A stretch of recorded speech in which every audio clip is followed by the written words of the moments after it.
Okay, तो chapter number 4 support and resistances कैसे draw करते हैं, ठीक है ना, उनको ड्रा कैसे करते हैं और थोड़ा सा प्रैक्टिकली देखेंगे कि रेजिस्टेंस कैसे बनती है, सपोर्ट कैसे बनती है और उसके अलावा शिफ्टिंग ऑफ द जोन्स कैसे होता है। तो इन चीज़ों को थोड़ा सा, उस थ्योरी को अब हम चार्ट के ऊपर प्रैक्टिकली अप्लाई करके देखेंगे।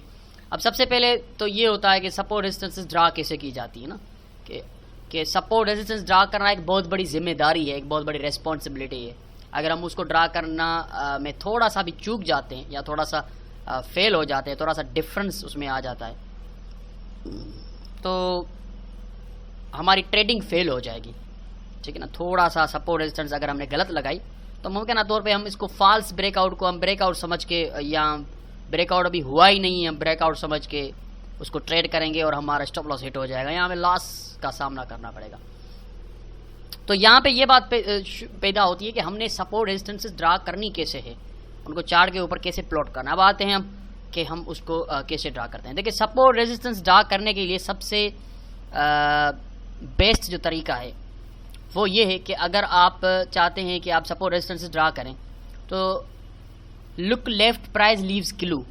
सबसे पहले आपको लेफ्ट साइड पे देखना पड़ेगा, ठीक है ना, आपको लेफ्ट साइड पे देखना पड़ेगा कि प्रीवियसली कौन से ऐसे मेजर लेवल्स थे जो आगे चल के मार्केट उनको रिएक्ट कर सकती है, उनके साथ रिएक्ट कर सकती है, वो प्रीवियसली कौन से लेवल्स थे।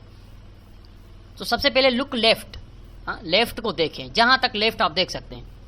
अगर आप जूम आउट करके देखना चाहते हैं तो भी आप देख सकते हैं, लेकिन कम से कम इतना पीछे तो आप देखें। ये नहीं है कि प्राइस को जूम करके यहां तक आप देखेंगे, नहीं, पीछे तक देखें, यहां तक देखेंगे ताकि हमें पता चलेगा। कम से कम एक साल पहले तक का प्राइस को लेके जाएं कि एक साल पहले के जो सपोर्ट रेजिस्टेंस लेवल थे उन पे ही आप ड्रा करें कम से कम। अब ड्रा कैसे करना है, आपको सबसे पहले लेफ्ट साइड देखना होगा कि सपोर्ट, बाउंस बैक्स और रेजिस्टेंस लेवल्स कहाँ पे। सबसे पहले उनको नज़र में करना होगा। एक यहाँ पे है, एक यहाँ पे रेजिस्टेंस है, एक यहाँ पे रेजिस्टेंस है, एक यहाँ पे रेजिस्टेंस है, एक यहाँ पे रेजिस्टेंस है, ठीक है जी। अब ये मुझे रेजिस्टेंस लेवल प्रीवियसली नज़र आ रहे हैं कि पीछे जो डेटा है उसमें ये रेजिस्टेंस लेवल मुझे नज़र आ रहे हैं।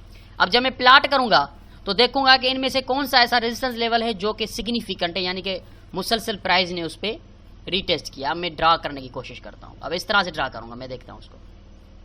यहाँ पे मैंने हॉरिजॉन्टल लाइन उठाई, इसको मैं इस तरह से रखूंगा, इस तरह से प्लाट करूंगा कि जो भी सपोर्ट रेजिस्टेंसेज हैं वो उसमें अंदर आ जाएं, ठीक है ना, उसको बाउंस बैक करें उस एक लाइन को।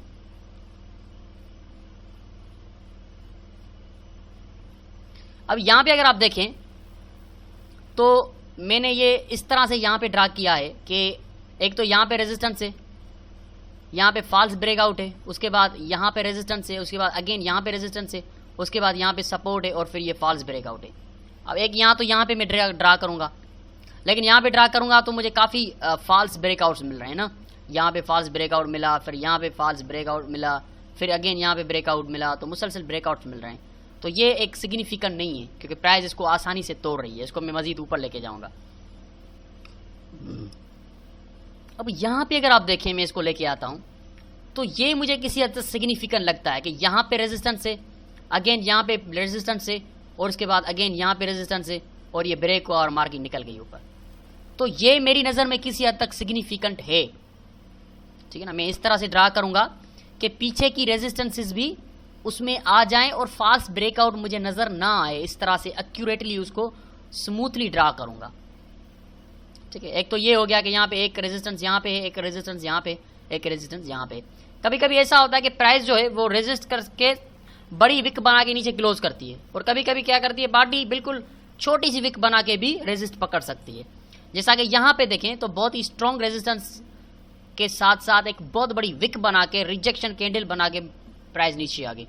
लेकिन यहाँ पे ऐसा नहीं हुआ, यहाँ पे कोई स्ट्रॉन्ग रिजेक्शन नहीं है, लेकिन फिर भी प्राइस ने रेजिस्टेंस पकड़ी है, तो ये रेजिस्टेंस काउंट होगा, ये भी रेजिस्टेंस काउंट होगा, ये भी रेजिस्टेंस काउंट होगा। अब अगेन मैं देखूंगा नेक्स्ट सपोर्ट लेवल्स, इस और भी रेजिस्टेंस लेवल कौन से हैं। एक यहाँ पे रेजिस्टेंस है, यहाँ पे रेजिस्टेंस है, यहाँ पे रेजिस्टेंस है, यहाँ पे रेजिस्टेंस है। अब मुझे नजर आ रहा है कि वही लेवल जो है वो यहाँ पे सपोर्ट भी है, यहाँ पे सपोर्ट है, यहाँ पे सपोर्ट है, यहाँ पे सपोर्ट है। तो अब मैं इस एरिया के अंदर हॉरिजॉन्टल लाइन इस तरह से ड्रा करूंगा कि ये जो सपोर्टें हैं ये सपोर्टें भी उसमें आ जाएं, रेजिस्टेंस से भी आ जाएं, यानी कि शिफ्टिंग ऑफ द जोन हो रहा है यहाँ पे मेरे ख्याल से। अब मैं इसको ड्रा करूंगा यहाँ पे, ये देखें अब यहाँ पे शिफ्टिंग ऑफ द जोन है, यहाँ पे सपोर्ट है, यहाँ पे सपोर्ट है, यहाँ पे सपोर्ट है, shifting of the zone, resistance हो गई, रेजिस्टेंस हो गई, अगेन रेजिस्टेंस हो गई, प्राइस ने ब्रेक किया, फिर यहाँ से देखें तो फॉल्स ब्रेकआउट हुआ, फिर यहाँ से रेजिस्टेंस हो गई, फिर यहाँ से सपोर्ट हो गई। ये शिफ्टिंग ऑफ द जोन है इस स्ट्रक्चर के अंदर। अब अगेन मैं नीचे देखता हूँ, यहाँ से देखें ये सपोर्ट है, ये सपोर्ट है, ये shifting of the zone resistance है, फिर shifting of the zone support है, फिर सपोर्ट है। अब ये बहुत अच्छा स्ट्रक्चर मुझे नजर आ रहा है। अब यहाँ पे मैं ड्रा करूंगा, देखिए इस तरह से ड्रा करूंगा कि सपोर्ट और resistance shifting of the zone भी वाज़ेह तौर पे नजर आ सके। अब यहाँ पे देखें सपोर्ट सपोर्ट ब्रेक हुआ, shifting of the zone, break, retest, और ये नीचे आ गया, अगेन ब्रेक किया और ये यहाँ से ऊपर आ गया। अब यहाँ पे देखें तो हमने सपोर्ट रेजिस्टेंस प्लॉट की हैं। अब यहाँ पे मैं आपको एक मेथड बताता हूँ, वो मेथड काफ़ी कम आपको देखने में मिला होगा, और ये मेथड मैंने अपने स्टूडेंट्स को सिखाया हुआ है कि देखिए कोई भी सपोर्ट और रेजिस्टेंस हो वो किसी एक लाइन पे, हॉरिजॉन्टल लाइन पे डिपेंडेंट नहीं रहती, वो एक प्री डिफाइंड और सिलेक्टेड एक डिस्टेंस होता है, एक गैप होता है, उस गैप के अंदर से सपोर्ट रेजिस्टेंस पकड़ रही होती है। मेरे कहने का मतलब आप नहीं समझे, मैं समझाता हूँ आपको। ये एक लाइन है, यहाँ से प्राइस सपोर्ट पकड़ के उठी, अगेन आई, यहाँ से फास्ट ब्रेकआउट हुआ, सपोर्ट पकड़ के उठी, फिर यहाँ से सपोर्ट पकड़ी, फिर फास्ट ब्रेकआउट हुआ, यहाँ से सपोर्ट पकड़ी, ये उठ गई।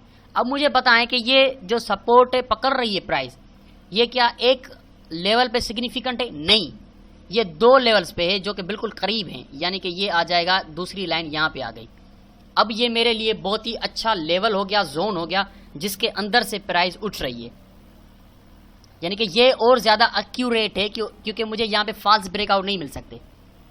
तो मैं क्या करूंगा, चार्ट के ऊपर भी बिल्कुल इस तरह से करूंगा कि एक रेंज बनाऊंगा, एक डिस्टेंस बनाऊंगा, एक यहाँ पे रेंज बन गई, इसी को अब मैं यहाँ पे नीचे भी लगाऊंगा, तकरीबन इस रेजिस्टेंस को भी काउंट करके यहाँ पे लगाऊंगा।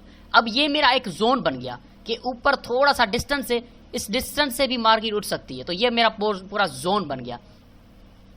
अब मैं इस जोन को क्या करूंगा कि एक शेप देकर इसको बंद कर दूंगा। इस शेप के अंदर मैं इसका कलर चेंज कर देता हूं। अब ये मेरे लिए एक जोन बन गया है, रेजिस्टर सपोर्ट जोन इसको मैं कहूंगा, ठीक है ना। अब मैं सिर्फ एक हॉरिजॉन्टल लाइन पे डिपेंडेंट नहीं हूं, बल्कि मैं एक जोन पे डिपेंडेंट हूं कि पूरा वो जोन जो है वो पूरा जोन सपोर्ट रेजिस्टेंस कहलाएगा। अब याद रखिएगा कि ये जोन ज्यादा बड़ा नहीं होना चाहिए, ये जोन छोटा होना चाहिए, जैसे आपके सामने है।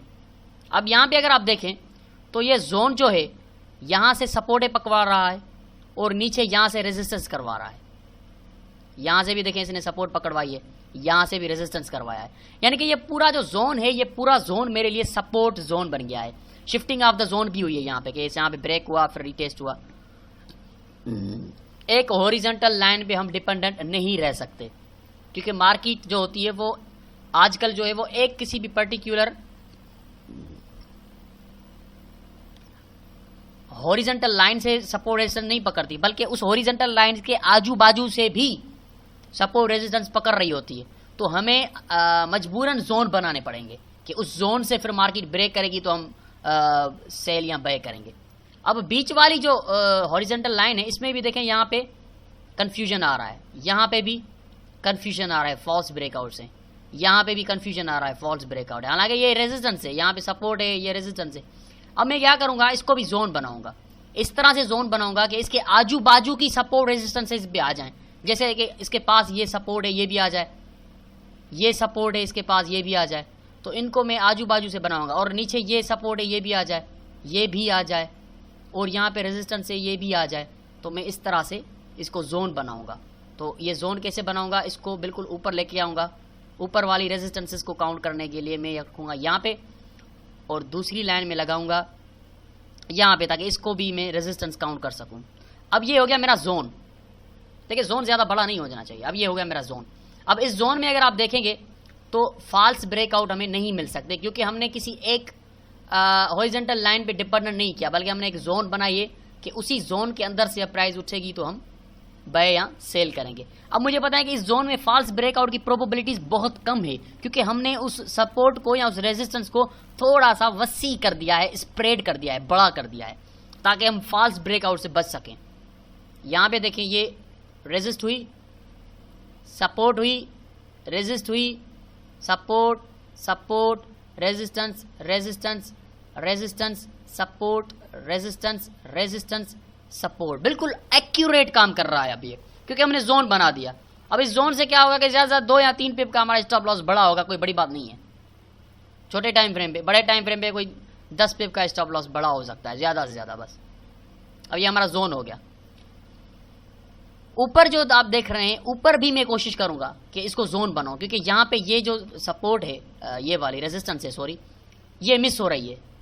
तो क्यों ना मैं यहां पे भी एक लाइन लगा के इसको जोन बना दूं, ताकि ये रेजिस्टेंस भी उसमें आ जाए। चलिए जी, जोन बनाते हैं इसको। ये मैंने हॉरिजॉन्टल लाइन पकड़ी और मैंने रख दिया यहां पे। अब ये हो गया मेरा जोन। अब ये मेरा जोन है। अब इस जोन को मैं सपोर्ट रेजिस्टेंस जोन बनाऊंगा। ठीक है जी, ये मेरा जोन हो गया। अब इस जोन में देखें, यहां से रेजिस्टेंस, यहां से रेजिस्टेंस, अब यहां की रेजिस्टेंस भी इसमें आ गई। अब इस जोन्स में बाय सेल कैसे करना है वो आगे चलकर हम पढ़ेंगे। अभी सिर्फ जोन्स को ड्रा करना हम सीख रहे हैं। अभी हमारा ये इशू नहीं है कि ये जोन्स के अंदर बाय सेल कैसे करना है, अभी हमारा इशू ये है कि ये जोन्स ड्रा कैसे करने हैं। एंट्रीज को हम आगे चलकर देखेंगे। तो ये देखें जोन्स कितनी खूबसूरती के साथ, ये यूरो यूएसडी डेली का चार्ट है, कितनी खूबसूरती के साथ ये जोन्स अपना काम कर रहे हैं।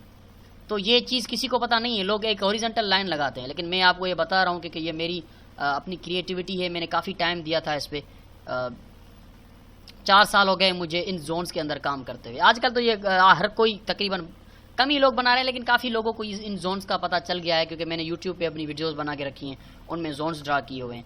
तो अब ये जोन्स काम कर रही है ना, कि आजकल जो प्राइस होती है वो किसी एक हॉरिजॉन्टल लाइन पे डिपेंडेंट नहीं होती।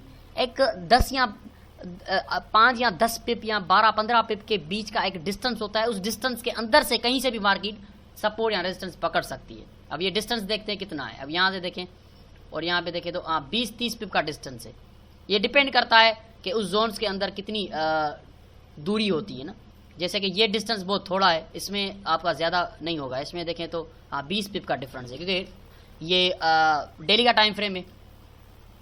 तो कोई जोन ज़्यादा से ज़्यादा 30 पिप से बड़ा जोन नहीं होना चाहिए, ये याद रखिएगा। अगर 30 पिप से बड़ा जोन है तो आपका जो है रिस्क रिवार्ड ख़राब हो जाएगा।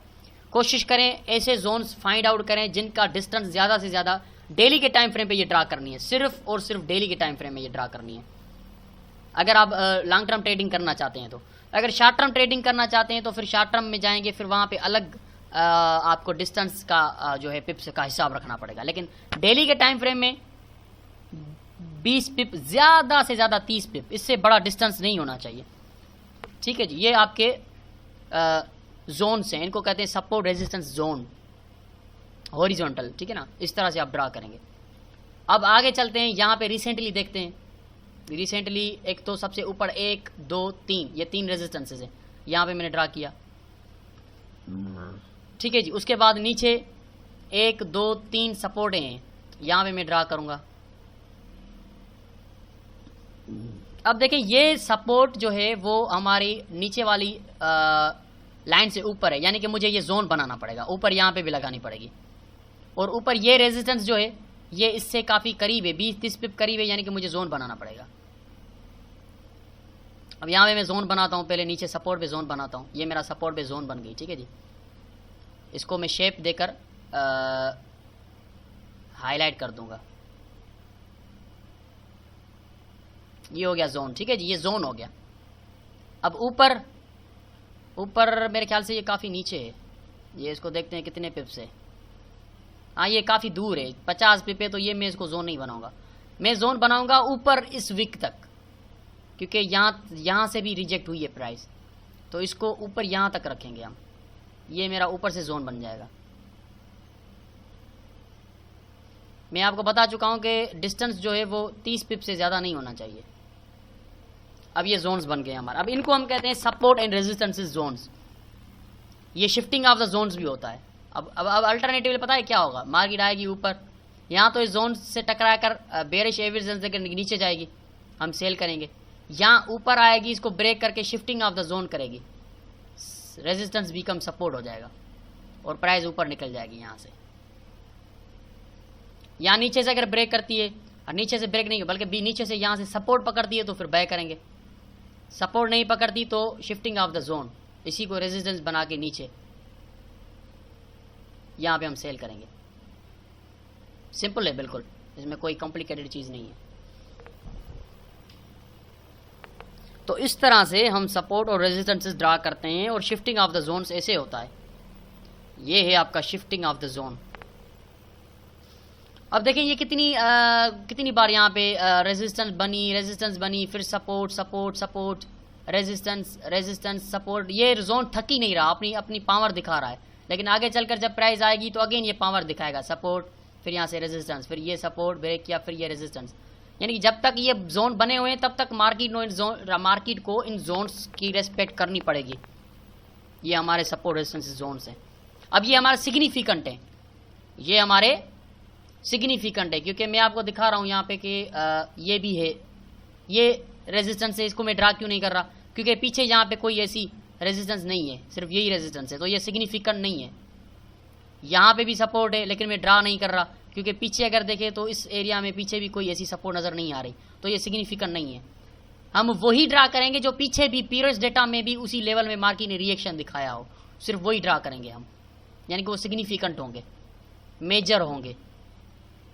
अब यहाँ पे अगर आप देखें तो बीच में भी एक रेजिस्टेंस जा रही है, सपोर्ट रेजिस्टेंस जा रही है, ठीक है ना, लेकिन वो इतनी सिग्निफिकेंट नहीं है। यहाँ पे देखें, अब कुछ रेजिस्टेंसेस ऐसी होती हैं जिनको जोन की ज़रूरत नहीं पड़ती, जैसे कि ये यहाँ पे जोन नहीं ड्रा कर सकते क्योंकि ये एक हॉरिजेंटल लाइन ही अपना पावर दिखा रहा है। यहाँ से देखें, यहाँ से देखें, और फिर यहाँ पे रेजिस्टेंस, यहाँ पे रेजिस्टेंस, और उसके अलावा यहाँ पे रेजिस्टेंस। तो ये हम जोन नहीं बना सकते, ठीक है ना, हम जोन इसको नहीं बना सकते क्योंकि ये एक लाइन ही हमें अपना पावर दिखा रही है। तो यहाँ पे हम जोन नहीं बनाएंगे, कभी कभी एक लाइन ही हमें पावर दिखा देती है। तो यहाँ पे एक ये भी आप सपोर्ट रेजिस्टेंस को तस्वर कर सकते हैं, लेकिन ये इतना सिग्निफिकेंट नहीं है। ये ऊपर सिग्निफिकेंट, ये नीचे सिग्निफिकेंट, ये वाला सिग्निफिकेंट, ये वाला सिग्निफिकेंट, ये वाला सिग्निफिकेंट। उसके अलावा नीचे चले जाएं यहाँ पे। तो इस तरह से हम चार्ट के ऊपर सपोर्ट रेजिस्टेंसेस ड्रा करके फिर उनको ट्रेड करते हैं। हमारा ये एक माइंड सेट है, हमारा ये एक तरह से सपोर्ट्स और रेजिस्टेंस ड्रा करने का तरीका है। हम ऐसे सपोर्ट रेजिस्टेंसेस ड्रा करते हैं, बिल्कुल सिंपल है, कुछ भी कॉम्प्लिकेटेड नहीं है। सिर्फ आपने ये देखना है कि 20 पिप का या 30 पिप का डेली के चार्ट में आपको एक डिस्टेंस का एक जोन लेना पड़ेगा, जिसके अंदर से आप देख रहे होंगे मार्केट ब्रेक सपोर्ट पकड़ रही है या रेजिस्टेंस कर रही है, ब्रेकआउट करके जोन शिफ्ट हो रहा है। तो वो जोन 20 या 30 पिप के अंदर उसको आप फैला देंगे, जैसे मैंने ये येलो शेडोज़ की शक्ल में उसको फैलाया हुआ है।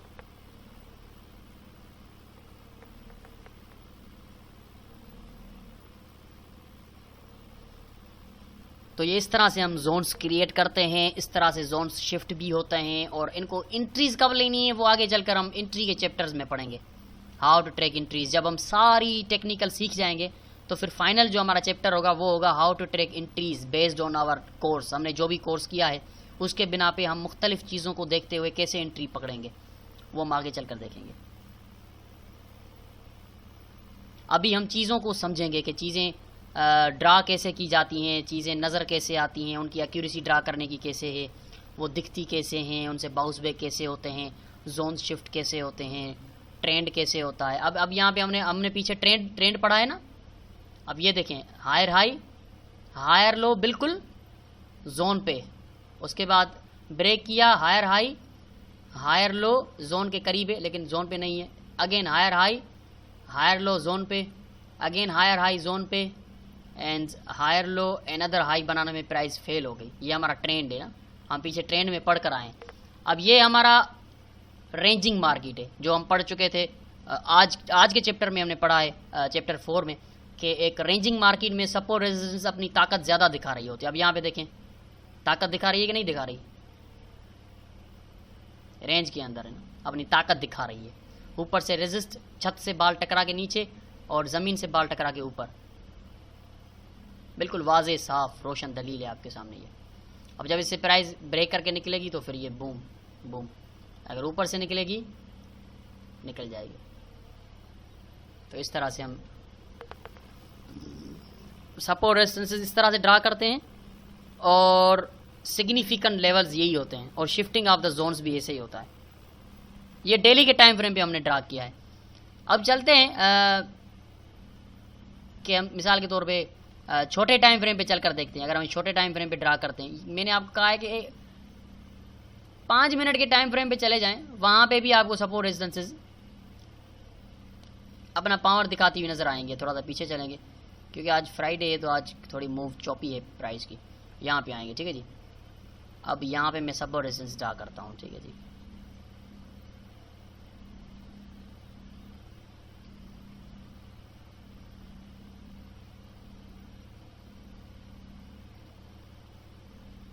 अब देखें ये एक जोन है, क्योंकि यहाँ पे देखें तो पीछे एक फॉल्स ब्रेकआउट है, तो मैं इसको जोन बनाऊंगा यहाँ पे भी एक लाइन लगा के।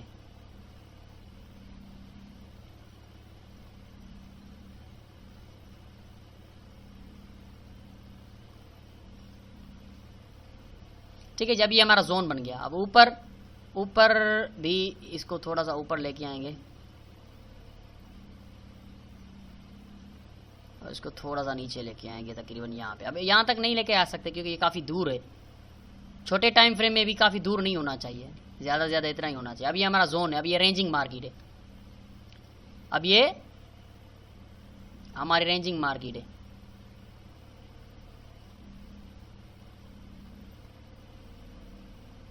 ये हो गया हमारा जोन। अब ये 5 मिनट के टाइम फ्रेम में भी आप देख रहे हैं कि कैसे हमारे जोन्स काम कर रहे हैं 5 मिनट के टाइम फ्रेम पे।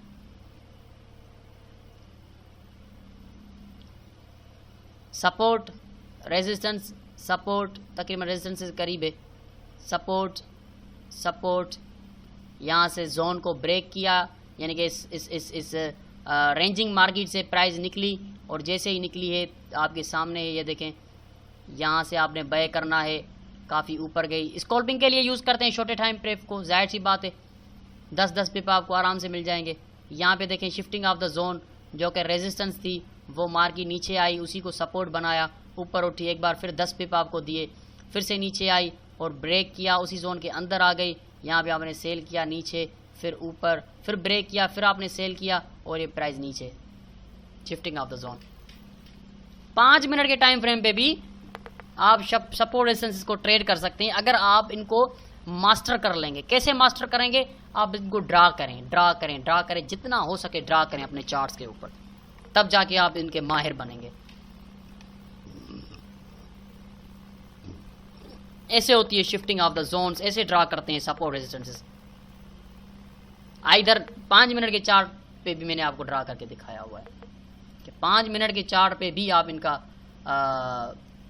इनको ट्रेड कर सकते हैं।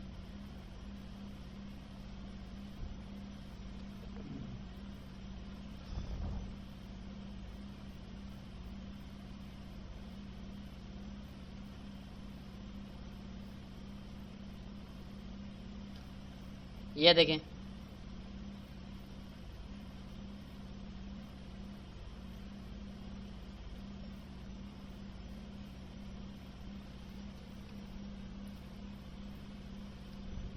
ये यहाँ से रेजिस्टेंस मिली, इसी को ब्रेक किया, थोड़ा सा नीचे आई, बूम ऊपर, यहाँ से रेजिस्टेंस नीचे आई, ब्रेक किया, ब्रेक करने के बाद काफ़ी नीचे आई ये प्राइस, फिर रीटेस्ट किया, शिफ्टिंग ऑफ द जोन की कोशिश की, प्राइस ने नीचे आई थी, लेकिन अगेन ब्रेक किया, कोई बात नहीं है, शिफ्टिंग ऑफ द जोन, फिर इसी को सपोर्ट पकड़ के बूम निकल गई, फिर इसको ब्रेक किया, shifting of the zone, resist बनाया, बूम नीचे, सपोर्ट पकड़ी ऊपर, ब्रेक किया, shifting of the zone, resistance बनाई, बूम नीचे।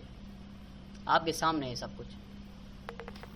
इस तरह से हम ड्रा करेंगे, एक जोन बनाएंगे ना। अब 5 मिनट के टाइम फ्रेम में कितना जोन होगा? मेरे ख्याल से कोई 2 पिप का होगा मेरे ख्याल में। हाँ देखिए 2 पिप का है, 2 पिप से ज़्यादा का जोन नहीं रखेंगे आप।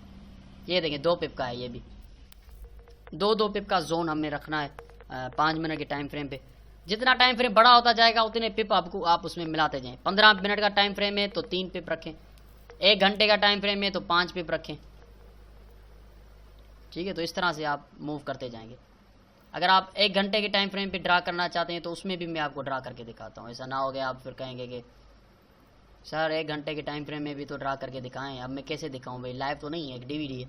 तो डीवीडी में हर चीज़ को क्लियर करना मेरी ये जिम्मेदारी है कि मुझे वो क्लियर करना पड़ता है ना।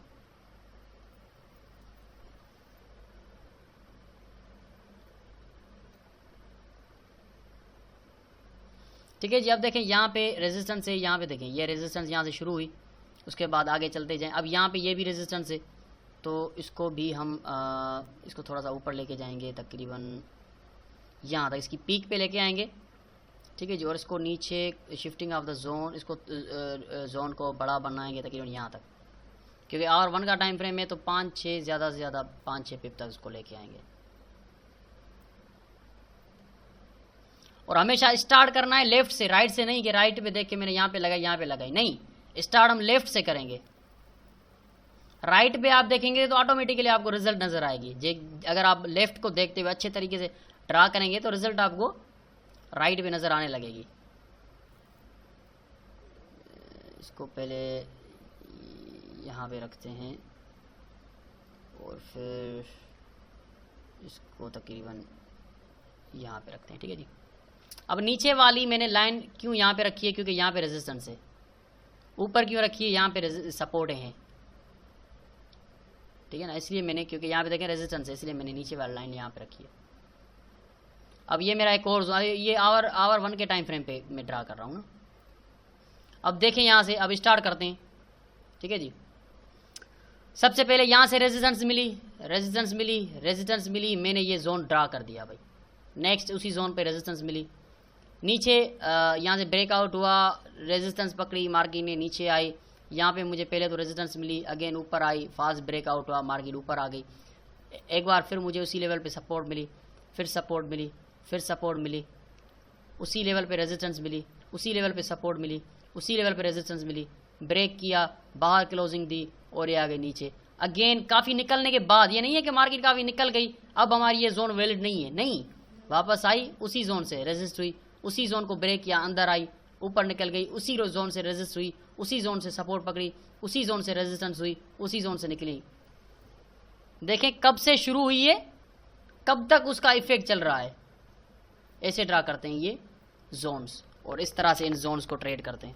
ये आवर 1 में मैंने ड्रा किए।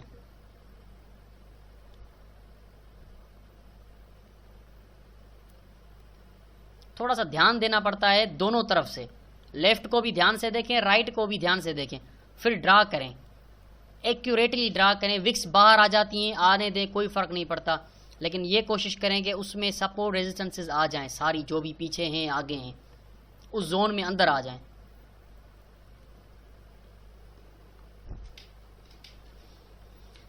तो शिफ्टिंग ऑफ द जोन भी आपने इसमें देख लिया, सपोर्ट रेजिस्टेंसेस कैसे ड्रा करते हैं वो भी देख ली, सपोर्ट रेजिस्टेंसेस कैसे बन रही हैं वो भी देख ली, कैसे बाल की शक्ल में प्राइस इन छतों को, ज़मीनों को टकरा के आगे पीछे मूव कर रही है, रिट्रेसमेंट पकड़ रही है। तो chapter number 4 support and resistance यहाँ पे कंप्लीट होता है। उम्मीद करता हूँ कि आप इस पर प्रैक्टिस करेंगे, खूब प्रैक्टिस करेंगे, तब जाके आप एक्यूरेट ड्रा करेंगे जैसे मैंने की हुई है। तो बगैर प्रैक्टिस किए आप ऐसे ड्रा नहीं कर पाएंगे। देख लिया आप, बहुत अच्छा है यार, ज़बरदस्त है, बहुत अच्छी डीवीडी है, बहुत अच्छा वीडियो है, चलो भाई आगे दूसरा वीडियो चलाओ, चैप्टर नंबर 5 चलाओ, कोई फ़ायदा नहीं है। आपके पैसे यूँ समझे कि फजूल के आपने भरे हैं। अगर डीवीडी आपने इस माइंडसेट से अगर आप डीवीडी को देखेंगे तो आपने फजूल की डीवीडी ली है। लेकिन अगर आप इन चीज़ों को इम्प्लीमेंट करेंगे, इन पर खूब प्रैक्टिस करेंगे, अपने चार्ट्स को खोल के, भले गलत ड्रा हो रही हैं होने दें, जाहिर सी बात है, कोई बच्चा माँ के पेट से ही चलना नहीं सीख कर आता, वो पता नहीं कितने धक्के खाता है, पहले चोटें खाता है, फिर जाके चलना सीखता है। ड्रा करें करें करें, गलत ड्रा करें करें करें, एक दिन ज़रूर आप मार्केट को देखते हुए सही ड्रा करना सीख जाएंगे। किसी भी चीज़ को टाइम दोगे तो वो चीज़ आप पे आप उबूर हासिल कर सकोगे। अगर टाइम नहीं दोगे तो फिर तो जाहिर सी बात है उसको कभी समझ भी नहीं पाओगे। मैथमेटिक कि जितनी इक्वेशन को टाइम देंगे, जितनी इक्वेशंस के साथ खेलेंगे, उतना उस पर ग्रिप रहेगा। बिल्कुल उसी तरह से इस पर भी आप ग्रिप रख सकते हैं। जितना इसको आप डीपली ड्रा करते रहें, छोटे टाइम फ्रेम पे, बड़े टाइम फ्रेम पे ड्रा करें, जोन्स बनाएं, शिफ्टिंग देखें कैसे हो रही है, फॉल्स ब्रेकआउट्स को देखें, ये सारा आप देखेंगे तो आपको पता चलेगा कि किस तरह से ये चीज़ काम कर रही है। तो बहुत शुक्रिया। चैप्टर नंबर 4 यहाँ पे क्लोज होता है। इन 4 चैप्टर्स में ही आपने काफ़ी कुछ सीख लिया होगा और इन काफ़ी कुछ को ही आप अब प्रैक्टिस करें, खूब प्रैक्टिस करें, जितना आपसे हो सकता है आप प्रैक्टिस करें। अब यहीं पे मैं एक चीज़ आपको दिखाऊं, यहाँ पे down trend market, trend change हुआ, higher high, higher low, higher high. अब हायर लो के लिए प्राइस आ रही है तो हमारे पास सिग्निफिकेंट लेवल कौन सा है, ये। तो आपका ये जहन बनना चाहिए कि हायर लो के लिए जब प्राइस आएगी तो मेरे इस सिग्निफिकेंट लेवल से उठेगी। ये हायर लो सिग्निफिकेंट लेवल से उठी, अनदर हायर हाई बनाई। ये सिग्निफिकेंट लेवल आपका ट्रेंड में भी आपके काम आ रहा है। Higher high, higher low, higher high, higher low कहाँ पे बनेगी, आपके सिग्निफिकेंट लेवल पे, और ये बूम।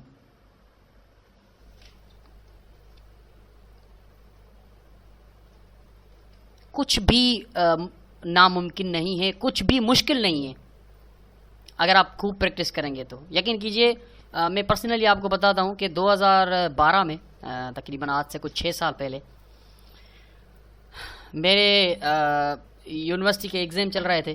तो एग्ज़ाम वाले दिनों में मैं देर देर तक रात को ये फॉरेक्स के चार्ट पे सपोर्ट है, रेजिस्टेंसेस ड्रा करता था। यानी कि मेरा एक शौक़ था, मेरी एक दीवानगी थी।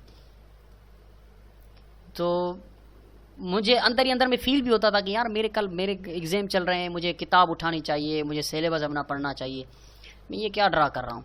लेकिन मैंने कहा कि मैं जो ड्रा कर रहा हूँ ना, आज तो ठीक है कर रहा हूँ, लेकिन कल ये मुझे बहुत काम आएगी चीज़। मेरे सामने 2 रास्ते हैं और दोनों रास्ते सही है, कोई गलत रास्ता नहीं है। फॉरेक्स भी एक बहुत बड़ा वसी बिजनेस है, $5 ट्रिलियन की रोज़ ट्रेडिंग होती है। कोई डॉक्टर इंजीनियर इतना नहीं कमा सकता जितना फॉरेक्स ट्रेडर कमा सकता है। तो मैं डॉक्टर इंजीनियर अगर ना भी बन सका तो, लेकिन अच्छा ट्रेडर तो बन सकता हूँ ना, खूब प्रैक्टिस करके। तो मैंने बहुत ज़्यादा टाइम दिया इसको। यकीन कीजिए, रातों रात में रात को सोता ही 3-4 घंटे था, सिर्फ टेक्निकल एनालिसिस करता सपोर्ट रेजिस्टेंस जा करके।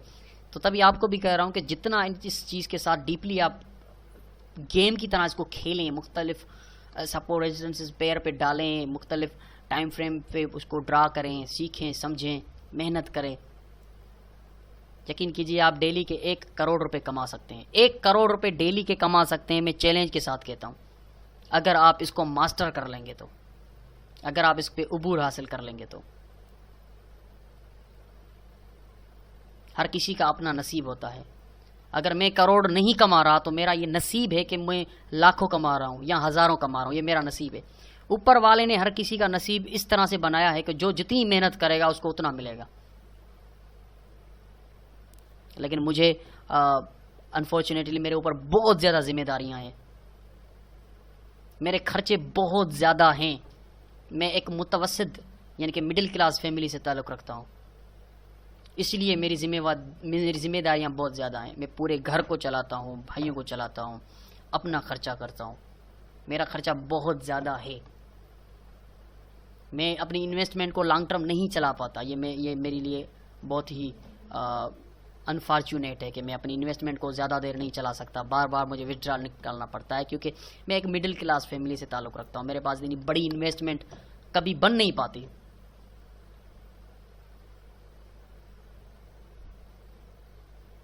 तो कहने का मकसद कि आप, मुमकिन है आपके पास बड़ी इन्वेस्टमेंट हो, मुमकिन है आप किसी अच्छी फैमिली से ताल्लुक़ रखते हो और आप इसको एज अ करियर लेकर इसमें करोड़ों रुपए भी कमा सकते हैं। और पैसा पैसे को कमाता है, पैसा पैसे को कमाता है, फ्री में पैसा कहीं से नहीं आता। जितना इस फॉरेक्स में पैसा डालोगे उतना कमाओगे, करोड़ों डालोगे करोड़ों कमाओगे, 1000 डालोगे तो 1000 कमाओगे। ये डीवीडी में क्यों बेच रहा हूँ,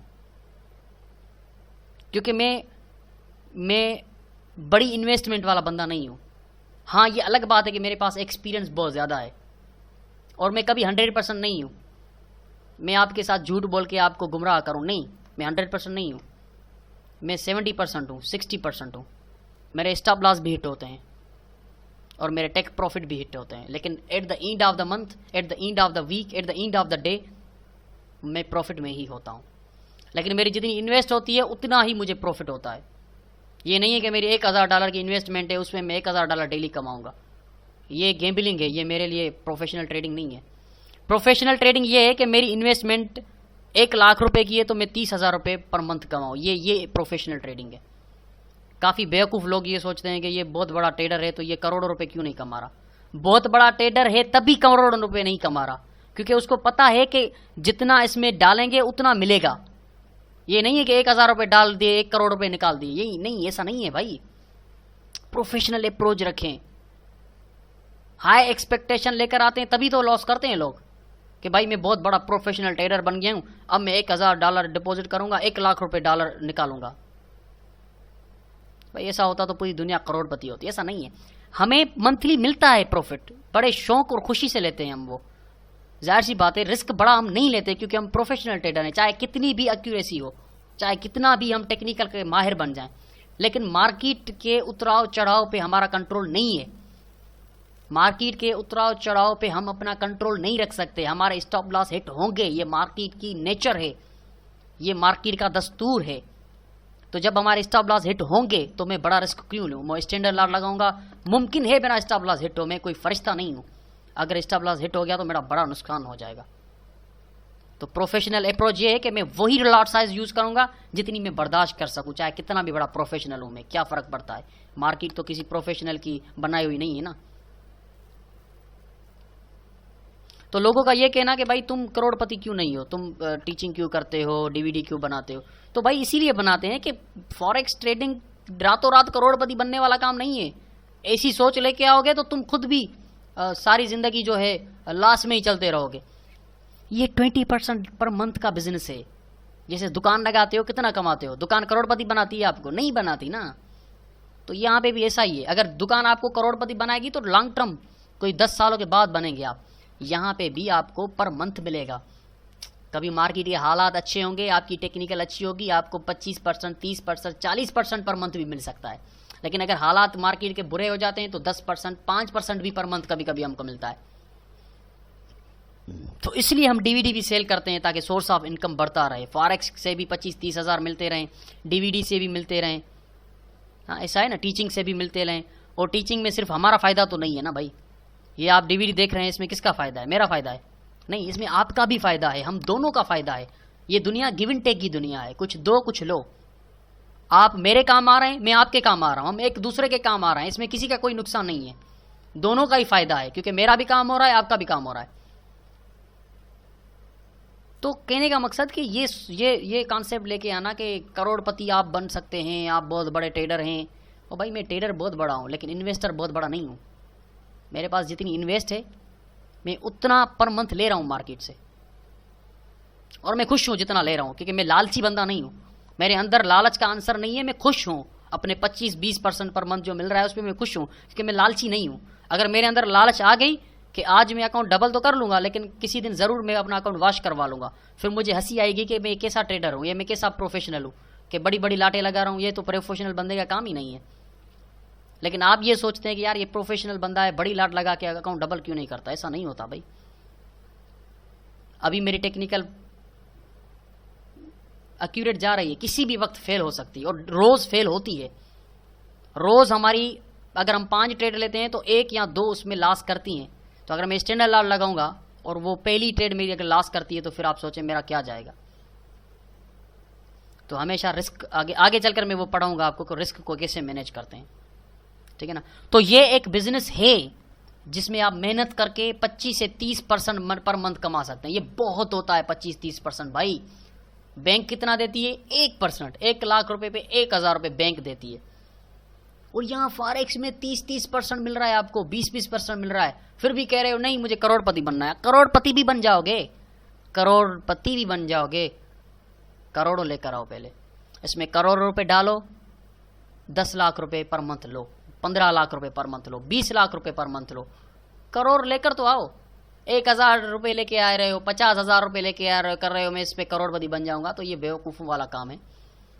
थोड़ा सा प्रोफेशनल अप्रोच लें, इसको एज अ सीरियस बिजनेस लेकर चलें। ये कोई सीनो नहीं है कि $1,000 लेके आए हो, इससे आप एक लाख डॉलर कर दोगे रातों रात यहाँ आने वाले चंद महीनों में, ऐसा नहीं है। इसको लॉन्ग टर्म लेके चलना है, 10%, 20%, 25%, 30% तक इसको पर मंथ कमाना है, एज ए प्रोफेशनल लेके जाना है। अकाउंट को ग्रो करेंगे, दूसरी इन्वेस्टमेंट भी लाएंगे, इन्वेस्टमेंट बढ़ जाएगी तो आगे चलकर हम करोड़पति भी बन जाएंगे। ओके, दी चैप्टर नंबर 4 अब कंप्लीट हो चुका है।